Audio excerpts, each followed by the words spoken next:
Welcome to the Bev Boys Basketball Broadcast, where we talk Bevs, basketball, and anything else that comes on our mind. We're three guys. I'm Alvin. I'm Tyler.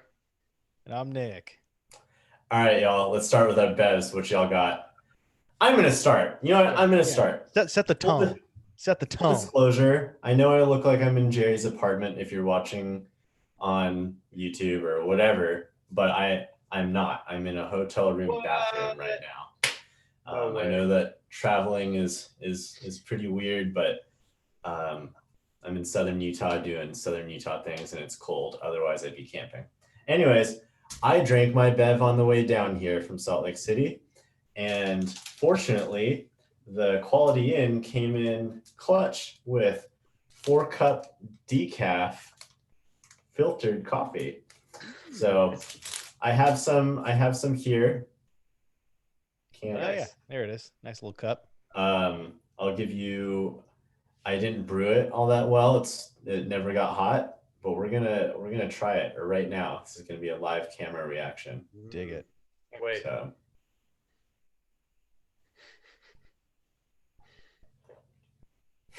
Oh, good slurp. That face said everything. Like not good at all. No good? No, it says on the package, it says rewards worth waking up for. I don't know if you can see that. There it is. This is not a reward. Is it not worth waking up for? That is definitely not worth waking up for. Also, the caffeine's gone. Why would you want that? Yeah, kind of purpose. Well, now people know. Don't even waste their time. So, yeah. So, moral of the story, prepare your bevs accordingly, y'all. Anyways, what y'all got? Nick, go ahead. What do you got, man? I got something for y'all. Oh boy. Y'all ready for like a real throwback? Like an absolute throwback? How far back we talking? I'm talking like elementary school, right? Elementary school. Oh shit. Let me give you a hint. All right. It's a brand that empowers women every day. Oh, yeah, I know what this is. Let's go. Go girl, baby. I have not seen one of these since I was in like 6th grade, and I thought this company was like done. Like I legit thought Go Girls weren't a thing anymore. And I was in the Nugget like last week, and I was like looking around, and I was just like, oh my god, what is this? Indian Nugget, man. Oh, now man. that's a gem. Dude, Nugget is legit, man. Like Nugget is like high quality grocery store right there. Yeah, that's a Northern California gem for sure. That's like a Sacramento area gem. I don't know if it's anywhere else, but is it as you remember? It's really good. It's very sweet. A little more sweet than I would prefer, but it's still pretty solid. And it's sugar-free, 5 calories, 100 milligrams of caffeine. So it's like a nice little something to get you going. Mm-hmm. But it's a little sweet for my preference, but it's still pretty good. I'll take it. It's for the memes. I remember thinking as a 12-year-old that I was not supposed to drink that. Like it would be bad for like my hormones or something if I drank a Go-Girl. Like it was gonna make me girly or something. I was a little freaked out. Your voice straight estrogen in here. I thought it was just like straight estrogen or something. I don't know. Yeah. Concentrated soy, like get your months worth of soy right there. Yeah, you freaking soy. One thing I will say, and I hope to have this on a future pod, is that company based in West Sacramento, California, also had Molotov, which was my personal favorite energy drink because it had Tapatio in it. Shout out Tapatio, yeah, that's what's up. It like hits the back of your throat, and you gotta go, but it's really good. It's a little something awesome. Extra. Yeah. Oh, that's funny. Hell yeah. Tyler, what you got? Well, I was too lazy to walk downstairs, and it's too cold outside to go to the bodega down the street. So I just went to my fridge and got a nice cup of Chobani vanilla oat milk. Oh yeah. Oat milk. That's I've told you about oat milk, right? I am familiar with, yes. You have mentioned oat milk before. It's pretty good. Much better than its cousin, the almond milk. Please. Depends on the almond milk. I'm not a big. I've been going in on the oat milk. There's one brand that's like oat. Hang on. It's like oat brand oat milk. I don't know. Whatever. Oat brand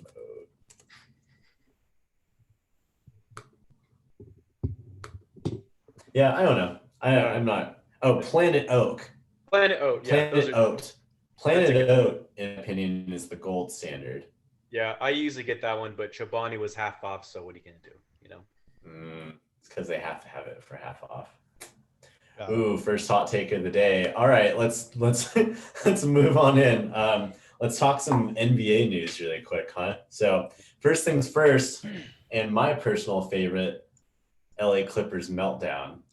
Down 50 points at the half. Classic Clippers. So I watched that game. I watched the entirety of that game. Listless. Kawhi was nothing. out though, right? Yeah, he got hit. I think he took an elbow from Serge Ibaka the game before, so he got like hella stitches in his mouth or some shit. Yeah, that's so right. he's out completely. He came back tonight with a crazy ass looking mask, by the way. Whoa. It's like with a mask. It's like the classic like Kobe Mamba mask, but it also has a mouthpiece like this to like protect his mouth because it's got stitches. So it's it's funky looking. Didn't Kyrie have a mask for a while too? Yeah, like a couple different guys have donned the mask depending on LeBron, eyebrow or face injuries or something like that. Amara Stoudemire had one. Oh yeah. Yeah, that was tight. Yeah, was super dope. I think he rocks one in general. No, is it glasses that he rocks now? Yeah, he always had the goggles. He's goggles. a big goggle guy. Yeah. But yeah, so Kawhi was out that game. Yeah. Well, okay. So here's the other thing. They've won all their other games that Kawhi's been in, right? Like, so that hasn't been an issue. But 50 points, I don't think that's enough for just like missing Kawhi. You can't just blame it on missing Kawhi there. And that's without Porzingis too for Dallas. So yeah, and for the fact that they still lost by 50. So like literally they did not gain any traction coming back into the second half. Like nothing changed. They just continued to be just as bad as they were. Like that's unacceptable for the amount, like the guys that they have on that team, like Kawhi or not. And like the Mavs haven't been that good to start the season either. They just got blown out by 30 tonight by the Hornets, who have been looking frisky. LaMelo. That's a good word for them. Yeah. Yeah. They've been looking frisky, cat-like. Young cat-like. Anyways, so I was watching this game and it was just like a complete lack of concentration, and clearly it just didn't feel like they wanted to be there. Like all their shots were going up, and it wasn't just that they were short, like sometimes you can be like, oh, they're tired if it's just like hitting the front of the rim type of thing. But it was all over the place. Like it was clear, like they're turning the ball over. There's no offense. Obviously, lots of things going wrong. How much are you guys worried? If you're a Clippers fan or if you're in the organization, how much does that loss worry you? Not much yet. Early. Yeah. That's definitely a way too early thing. Like it's definitely something to like, I'd say keep an eye on going forward, but like I wouldn't freak out too much. I mean, I still kind of, the way I look at the Clippers, I'm just like, they still don't have a leader on that team.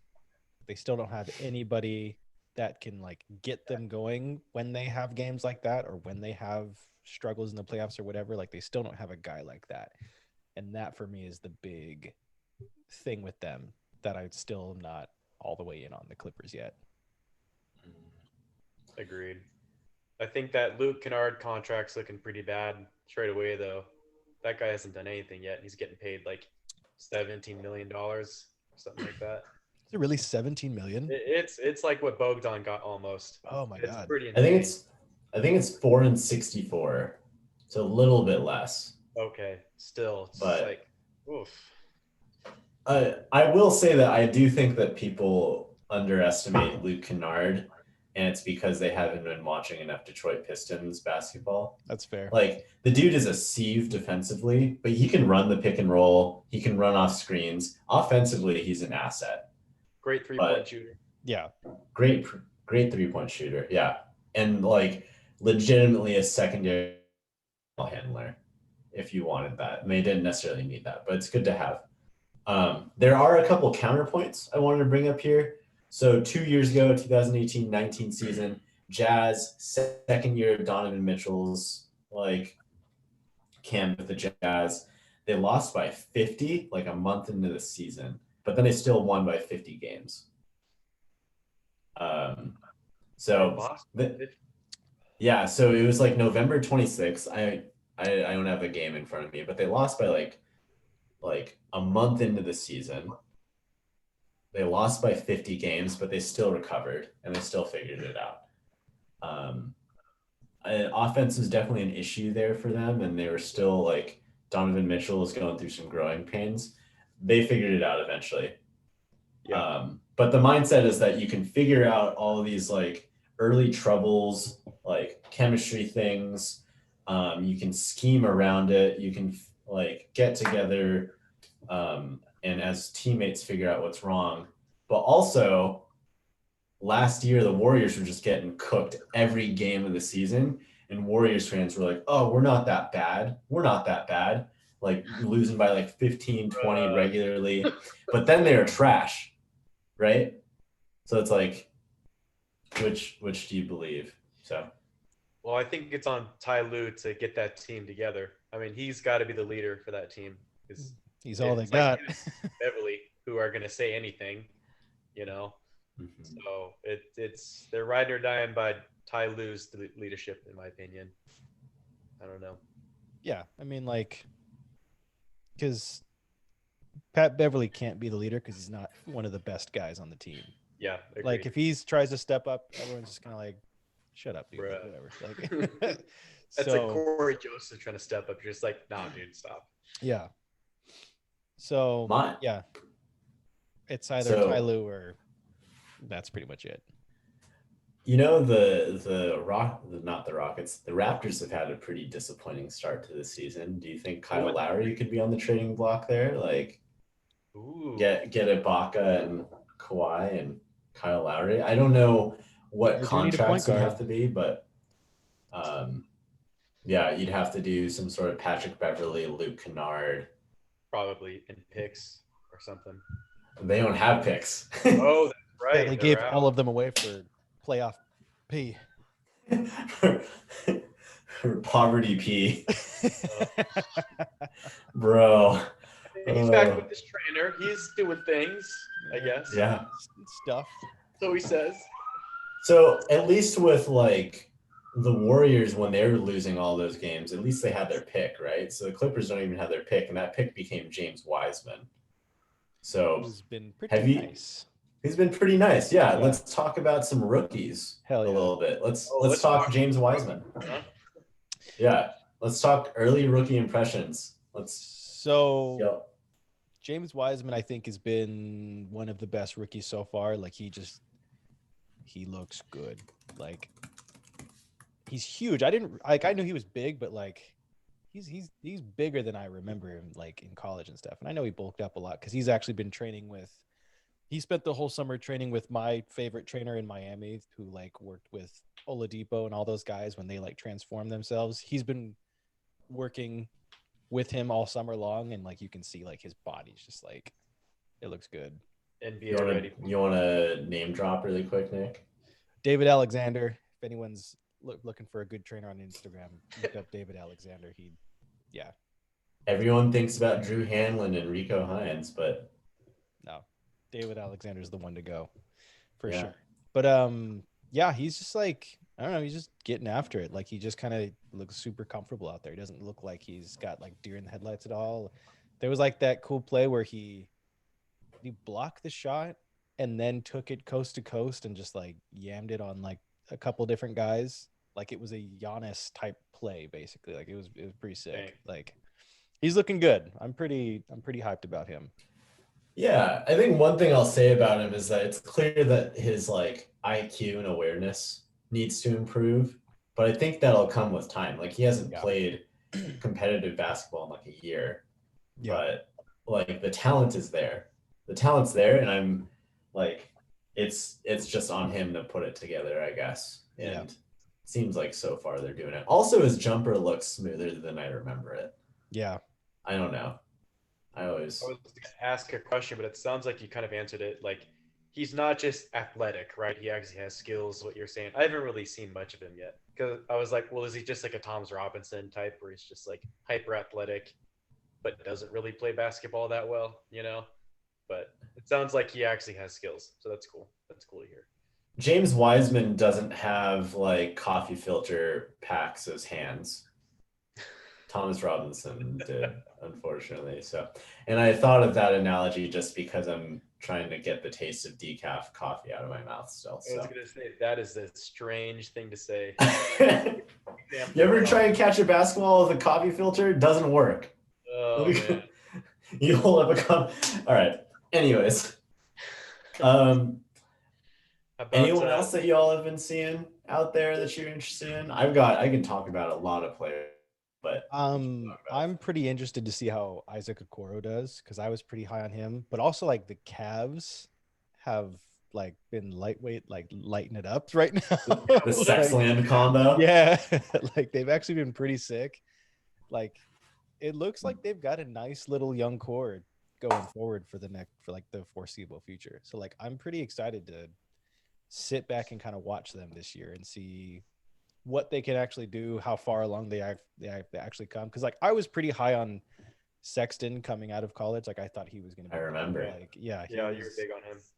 He just kind of has that bulldog mentality that I think was dope. Like there's the classic video of him. I don't know if it was like in high school or something when like he's like on the side of like the free throw line during a free throw shot, and he's just like spaced out, and then like the kid on the other team standing next to him is like looking at him, and then he like looks up and then like staring straight at back at him like super hard, like just to fuck with him. Like you got to look it up, it's super funny, but like he's just like he doesn't give a shit, like he will get in anybody's face, and I like that. So yeah, I'm excited to see like Isaac Okoro because I think he's got like so much like raw potential, and to see how he gels with that young core I think is going to be cool. Yeah, I think the player that's been most impressive to me on that Cavaliers team has been Andre Drummond. He's killing honestly. Yeah, that's super cool for him, man. Because I thought he was going to be screwed going from Detroit to Cleveland, but hey, it's a contract year for him, so he's got to make the best of it, you know. Yeah, and it's not like he was like a bad player. No, you know, no like way. All-star like 2 years ago or whatever. Yeah, He's the best rebounder of the game. Just not worth the max. No, That's it. But I'm curious to see what happens with him because there'll be some cap space available, and there'll be teams who like lose out on some sort of free agent that they wanted, and see what happens, man. Like, yeah, they've got an intriguing team. Yeah, for sure.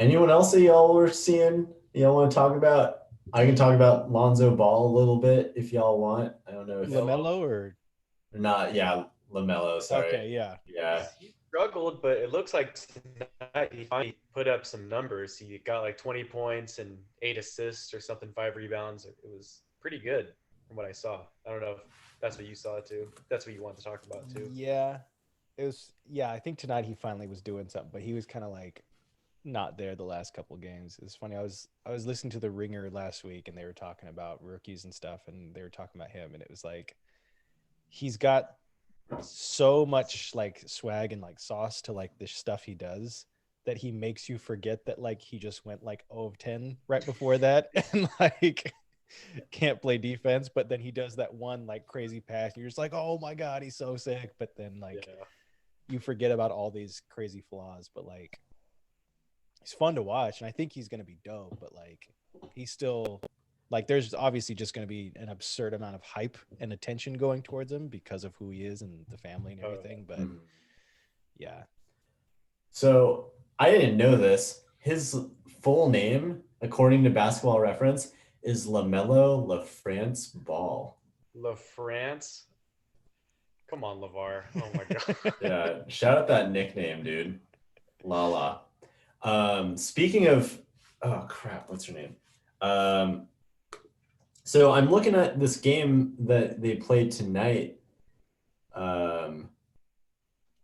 Let's see here. It looks like he put up like 20 and 11 on like 11. decent shooting, which Pretty like, solid. yeah, I'm pretty impressed. I don't know why people were thinking that he was going to be like rookie of the year when they have Terry Rozier and Devontae Graham in front of him. Like, I think I think they it's soak up a lot of minutes and that type it's of just the thing. hype of him and where he comes from and that kind of thing. But Yeah. there's no way he's gonna get enough touches with those two guys to, I think, make rookie of the year. Unless they trade Rozier, which they could. He's been balling out so far this season. I don't know if they do. Well, something's got to give. I mean, you got 3 great guards who are probably starting caliber players, so you got to choose 2 of the 3. I don't know who goes. Well, I don't know, because like it depends, you because put LaMelo's LaMelo like at, 6'7", 6'8". So like yeah, he could be the 3. yeah, you can have him with this if as he continues to like get older and like get like bulk up and like fill in, having 3 ball handlers who can all like shoot more or less, like that could be pretty sweet. Like I'd be pretty down with that. But I mean, you still have Hayward and PJ Washington who have to play, and they're both wings, so kind of gets a little crowded if you have the 3 guards starting. I don't know. But I guess they have what's his face too, the wing they drafted like 2 or 3 years ago. Miles Bridges, yeah, I forget they have him he's too. been not great though. That's Him and Malik Monk haven't really done much. Oh yeah, they had Malik Monk too. Yeah, Dang. that's a bummer because I thought he was gonna be cool, man. Yeah. I think he'll figure it out. I really do. Like, it might be some like King syndrome where it takes his second or third team to like figure out what's going on and stuff. But I bet he'll figure it out. Like, that dude's scorer. He Super competes. athletic. Yeah, I believe in it. Up on a low ball offer in the off season just to make Fox happy, you know, get the boys together. He's Could be for a cheap contract. Why not? Could be good, but do you think there's going to be enough playing time because of Tyrese Haliburton? Let's talk about that rookie, huh? Yeah. Well, if we get rid of Buddy, then there'll be plenty of playing time, and Kojo for that matter. Well, I'm sure you'll have in your trade section some ideas for making up more PT for Tyrese Haliburton. But Definitely, man, what is there to say about Tyrese Haliburton? Is he the antithesis of Malik Monk, man? Like, Tyrese for rookie of the year, man. Can we all agree on that? Like, honestly, like, yeah, like he's not getting as much attention, obviously, because he's with the Kings, but like, I don't know if I've seen another rookie who's played better than him. Like, some others might put up like bigger numbers or something like that, but like no one's playing as good as he is out of the rookies. Like, as mature and like cool and calm as he plays, like the IQ that he has is like absurd, like absolutely ridiculous, like the stuff he's doing. And as efficiently as he's playing, that's what like is like insane to me. That's the IQ part. He doesn't take bad shots, you know? Yeah, I was surprised to see that like kind of translate. You know, I thought he would be definitely forced or even rushed a little bit, and that hasn't happened at all, which has been really impressive this year, I think. Yeah, no, he just always looks like he knows exactly what's going on. Like he's always looked like he's in control. He seems to make all of these, like he's dropped a couple like pretty flashy passes, but what's cool is like he doesn't have to like dribble around for like 10 seconds to find something. Like it's like 2 seconds and he just finds somebody. And that's how it. He doesn't even really get into the paint. No, like he has a couple pick and rolls where he will, but like usually he's just like out and around the perimeter, just diamond. Yeah, which is all the more impressive. Like I don't see that happen hardly ever, especially in this era where there's a lot of like drive and kick basketball going on, and pick and roll and that type of thing. Like it's really weird to see where it looks like he's driving like, oh, he can't do anything at this angle that he's getting to, and then he drops it off somehow to um, Bagley or Sean Holmes or someone. But plus 20 on like plus or minus, like I know like stat heads are gonna talk shit on that, but that means something. Like he had the highest plus minus in the whole game. Like Yeah. and plus 20 is nothing to sneeze at, right? And so he put up like 11 and 5 last night, which doesn't seem like a lot, but the impact was there. Yeah. Yeah, it's not about stats for him. It's all on court impact. I mean, the team looks so much better when he's on the court compared to when he's not. It's just not even close. I think the Kings Herald did a piece on that showing like the team's offensive and defensive rating when he's on and off the court, and it's just so much better both ways when he's out there playing. Like significantly. So yeah. So I guess the question is like, if you're the Kings, do you plan on Tyrese? Like, what do you project for Tyrese to do more of? Do you project him in just staying in the secondary ball handler role? Do you expect him to score more? Do you expect him to start defending the best player regularly? What do y'all think happens like over the next couple of years or even this season? I mean, I think this season it depends on what they do trade wise with Buddy. Like if they trade Buddy away and move him to the starting two, like then he's gonna have to start scoring more because he's gonna have to pick up some of that slack that like the scoring that Buddy would have be leaving. So I would think he's gonna have to.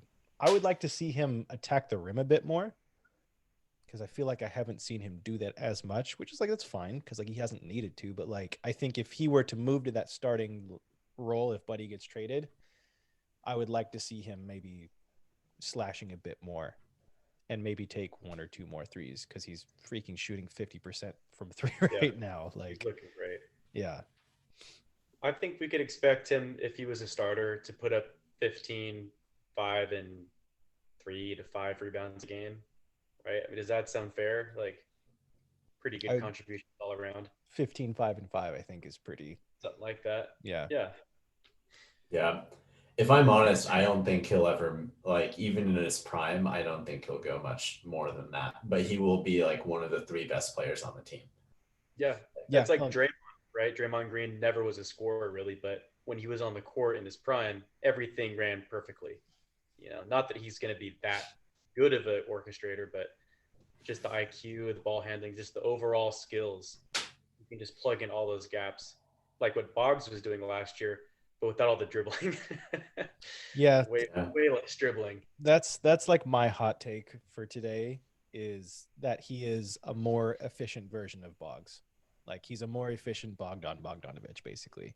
Like he does all the same things, but without having to dribble around and ISO for like 10 to 15 seconds. Like, yeah. Definitely. I love Bogdanovich. Absolutely. Like he's dope. But like there were a lot of times where he would just dribble for at least 10 seconds and he would get lost on defense all of the time. I can't tell you how many times I've watched games where he like drifts way too far away from his guy and then they just get like an open 3. So, yeah. There's definitely a lot of drifting on defense last year, and even like everyone on that team was doing it. Fox was doing it. Buddy was really doing it, but this year Buddy's been defensively he's been super consistent. Yeah, he's worked on it. You can tell. Yeah, it's impressive that you can tell how his concentration has changed, and even though he's having like not awesome shooting nights, like he's making himself like worthwhile. Like he has to be on the floor and he needs to be there in crunch time. And I mean, at least in these first 4 games, I definitely trust him more than I ever have. Like, which has been awesome to see. And I think like, if Monty McNair decides that Buddy's part of the future, I think I think that'll be something really interesting to see is if he can keep up that consistency defensively and with just his awareness as well as bringing back his shooting. I think that would really unlock the team because I think that's one of the weaknesses we've had is like not awesome 3-point shooting and outside shooting. So Definitely. Yeah. Yeah. And that's the thing is like, from what I've seen, it's like they're not taking bad shots. Like it's a lot of really good looks. It's just not falling. But you know that's with Buddy, that's not gonna last. Eventually he's gonna get hot and he's gonna start making it rain. And it's just like it's only a matter of time before that translates. And then they like you said, go to that next level basically. So it's only a matter of time, I think. Fox is shooting 40% from free right now. Yeah, he's starting to figure it out. If he keeps that up even in the high 30s, watch out, man. I mean, I'd guard that guy if he's shooting threes regularly and with accuracy. yeah. Well, as Mark Jones says, his shot looks pure. Like It does. whenever I love when Mark Jones is like De'Aaron Fox's three is pure, like just after a shot instead of saying it like goes in or splash or something like that. Pure. I love that. Pure. But No, it looks good. yeah, it's just there's a lot going on, and it's really interesting because there's not a ton of offense that I feel like is being run. Like you'd think you'd be seeing more Buddy running around off ball, and that's not happening a ton. But you're seeing a lot of like Barnes closing the game at like power forward position, which I think has been really good. Yeah. Totally. And I think long term, that's where he has to be. Yeah, he's much better there. Well, and it also opens up space for Bagley too, because I don't really like the spacing with Holmes and Bagley. I feel like they both go after a lot of the same things, like rebounds and blocks, and just they're both kind of clogging the paint. Yeah. So when you get Barnes on the 4, he just opens up way more space for Bagley to be where he operates the best right under the hoop. Yeah. Yeah. Yeah. Bagley and Holmes are not a pairing that makes any sense, but they're kind of just like they're the two best guys, so you put them in there. I could see them eventually either moving Holmes to the bench, which would be awesome having him come off the bench, or I could see him being traded with like Buddy in a package or something like that sometime this season. But they're not going to stay together much longer because they're not a good combo. I mean, the only good thing is like rebounding has been super good and fouls have been good too. So like that's the one good thing that's coming from them together. Well, the counterpoint is that the two of them together put up buckets on the Nuggets. Yeah. Like Bagley's 18 points in the first half, like a lot of it came with Rashawn on the court. Like he looked good yesterday. He looked really good. Yeah. Yeah, I hope that we see more of that because otherwise, like I've had the question the entire season, like, is he still like, can we still consider him a fundamental building block or do we have to just consider him as like a piece to like that, like if he comes around, that's awesome, but we have to slowly move on from him. Right. Yeah. And he has games like that. Like last night we were like, oh God, like if he figures it out, he's going to be so good. And in that case, he absolutely could be, I think, a building block. And I think he will. I think, he hasn't played in like a year. Like as the season goes on, I think you're going to see him figure it out more and slowly try to like just start to figure stuff out. But like, yeah, you see games like last night, he's making his threes. He had like a nasty crossover and took it to the like hole. Like it was sick. Like he can do a lot of cool things. So I love when he takes it full court and drives to the rim like in transition. It just reminds me when DeMarcus Cousins would do that sometimes. You're just like, oh shit, like watch out, big man coming through. It's really fun to watch. I think Boogie's got like 50 pounds on Bagley, but yeah. that's still pretty good. So I guess that like talking a lot and Corey Joseph and trades and all of that, I guess that leads us into Tyler's trades, huh? Sure, let's do it. Nick, do you want to pull it up? Just that pull those first up. One. All right, first trade. Let's check it out. All right, so my thinking was, I was thinking about James Harden trades and where he might be an underrated fit. I was thinking about the Pacers, how they have so many really good players. You know, they have Oladipo, they have um, Miles Turner and Brogdon and Sabonis, amongst other guys. Yet they don't really have like a true elite top 10, top 5 player. You know, they have a lot of guys that are maybe top 50, but that doesn't really get the job done long term if you want a championship. And so I thought, you know, probably the only real chance they would have of getting a true elite player would be through James Harden right now. You know, for now he's available, which is pretty rare. So I thought, okay, how can we get James Harden to the Pacers, and how can the Kings get in on that deal? So here we have a 4-team trade, which I know looks kind of crazy and it's super rare. So I definitely get this is probably not going to happen, but it was just kind of fun to think about. And obviously, we know that I think the Rockets wanted like Ben Simmons and 3 first-round picks from the Sixers in a trade. So that's kind of what I based the value of this trade off of. And so what the Kings do to help facilitate this trade is, first of all, James Harden goes to the Pacers, and the Kings replace his scoring with Buddy Hield.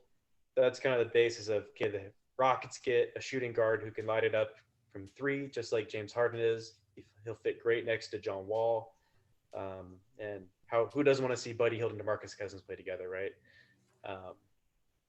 To kind of get the rest of the value there, the Pacers had to send a bunch of first-round picks. So we have 2021, 23, 25, and 27 first-round picks,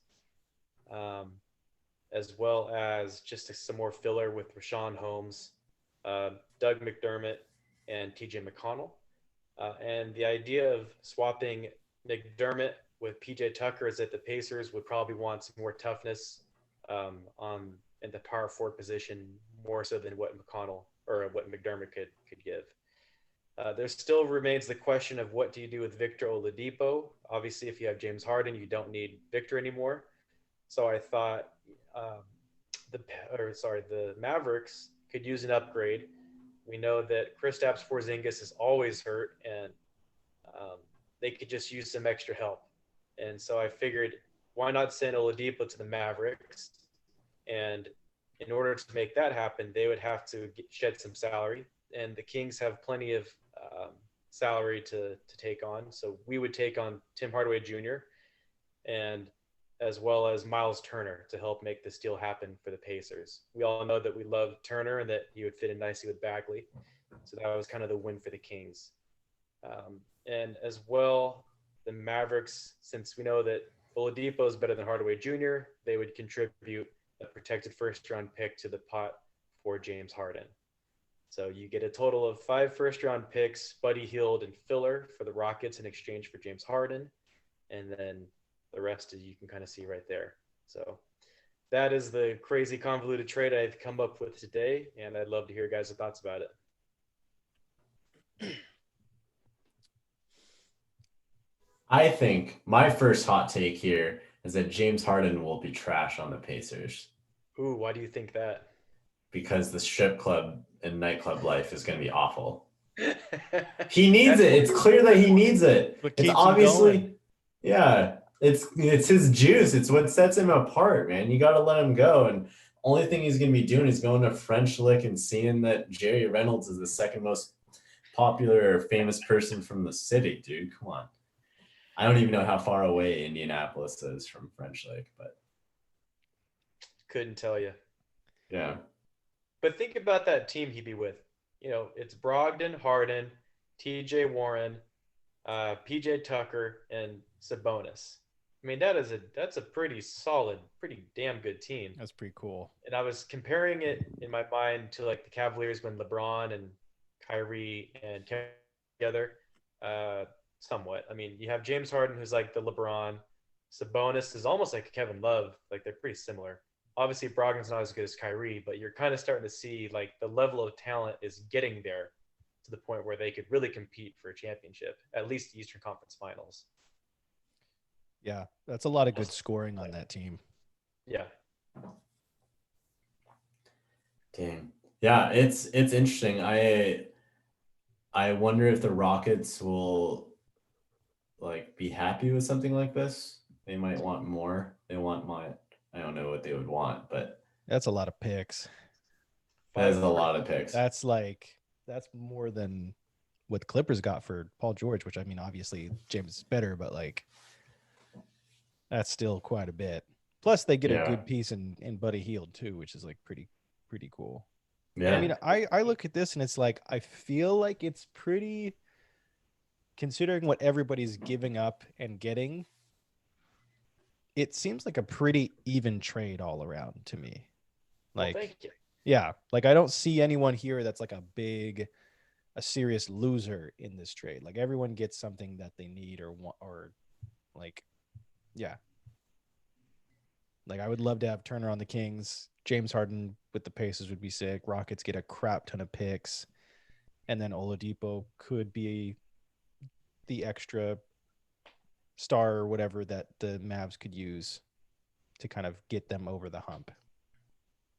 And it's like a pretty even contract compared to Hardaway. So they're not like spending a whole bunch more money or anything like that. Yeah, and everybody's under the cap except the Pacers. They're over by like $200,000. It's like really close. Oh, that's not bad. So, I mean, that all fits pretty realistically. If I were the Kings, I would do it. Oh, absolutely. In a heartbeat. Yeah. So, all right, Monty, make it happen. Yeah, for real. Shout You out. know? Get it going. Okay, Nick, so show the second trade I sent you. This would be what we would do if this trade happened. All right, so hear me out on this one. This is assuming that the Warriors are just trash and they don't want to pay for an expensive, bad team. They want to shed some salary. They realize that getting Kelly Oubre Jr. was a bad idea. And lo and behold, even after that trade that I just showed you, we'd have $15 million worth of cap space left, which is more than what Kelly Oubre is making. So we could easily take on his contract in exchange for Glenn Robinson. And my thinking in this is that if the Kings are really rolling and we do this trade, we have Miles Turner, we're looking really good. And Haliburton obviously would be starting in that lineup. It would be really hard to tank at that point. Not because we wouldn't want to, just because we're probably too good to even get like a top 5 pick like we'd really want in a tank job. So at that point, it's like, how can we get a first round pick and still play well? You know, kind of get the best of both worlds. And so I know that the Warriors have Minnesota's first round pick in 2021. We know that Towns is injured, so they're probably not going to be very good this year. So my thinking here is we would do this trade on a contingency that if Minnesota's pick is higher up than the Kings, we would do the trade. So we would still end up with a first round pick that's really high, hopefully. If that doesn't happen, if the Wolves pick is actually not as good as we thought, then we would still get their 2021 second overall pick or something. I don't know, or second round picks. So I guess it's a way to still play good and try to maybe push for the playoffs if we're good enough and still have a high first round pick while saving the Warriors like tons and tons of money in tax payments, because they're like 40 million over the cap or something. I think it's more. You don't want to pay that for a bad team. So that was my thinking there. Any thoughts on that? This is continuing saying like the previous trade had happened. Yes. Okay, yeah, because that would make sense, because in that case, Buddy and Holmes are both gone. Yep. We would then have a lineup of Fox, Haliburton, Kelly Oubre, Harrison Barnes, and Marvin Bagley. Well, no, Miles Turner. Oh, shit. So then Bagley and Turner would be together. Oh, my God. That would be so sick. Here's the bench, right? Corey Joseph, Tim Hardaway Jr., Kelly Oubre, and Whiteside or something.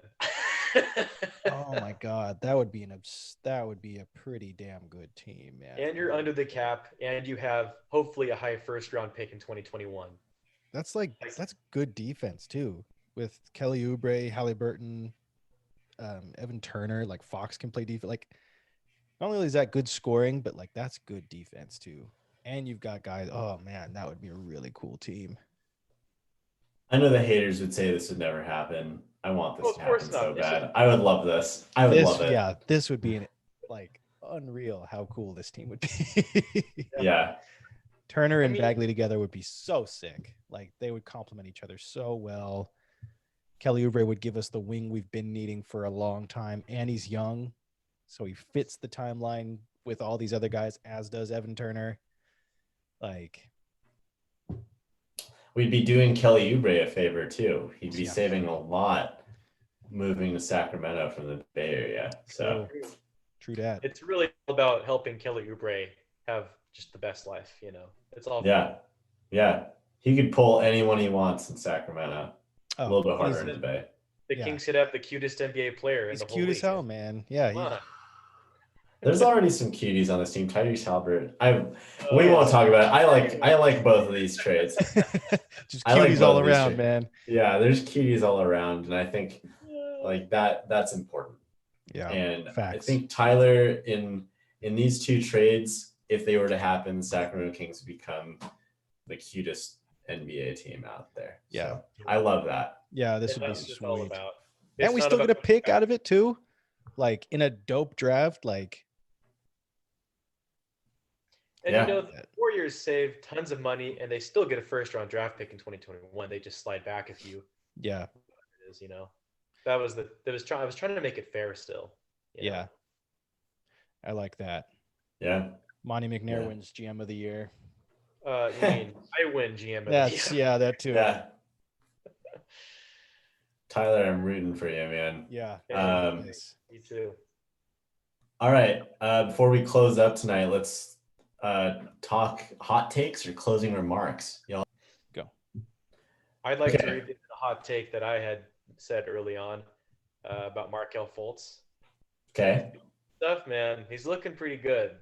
I'm really pulling for him. And the Magic are I think the only undefeated team right now, so they're The Hawks are as well, Hawks, yeah. but the Hawks have been playing trash ass teams, so I'm not buying them yet. Yeah. But go Markelle Fultz. Yeah, Show him his boss, man. absolutely, man. He deserves it. I've watched one game. I will admit I've only watched one game with them. I'm kind of excited to see like a future Cole Anthony, Markelle Fultz backcourt. I think Cole that'll be cool. Yeah, He's gonna be dope too. Yeah, he'll be solid. I think he'll be decent, but him next to Markelle Fultz will be cool. Like just because Markelle has the size, to back it up, and Cole Anthony can just score as much as he wants, which I think that works for both of them. Yeah, So, yeah, that's a good take to go back on and think about. So, hopefully, we'll be able to do the same with some of my hot takes. let's hear it. Yes. When we see them come.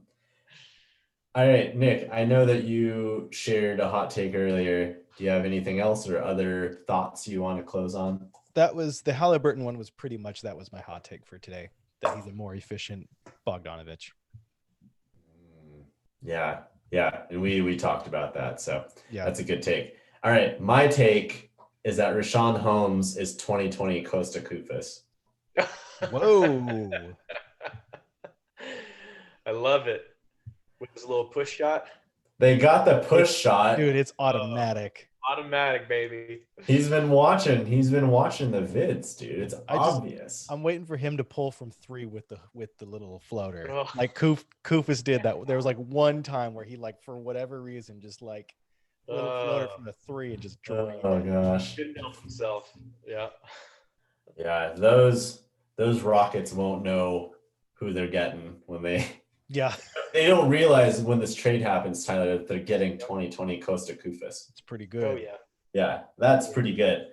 And on that note, that's it, y'all. Thanks for tuning into this week's episode of the Bad Boys Basketball Broadcast. If you like what you're hearing, don't forget to subscribe. We'll see you soon. Stay sweet. See ya. Happy Yeah. New Year's.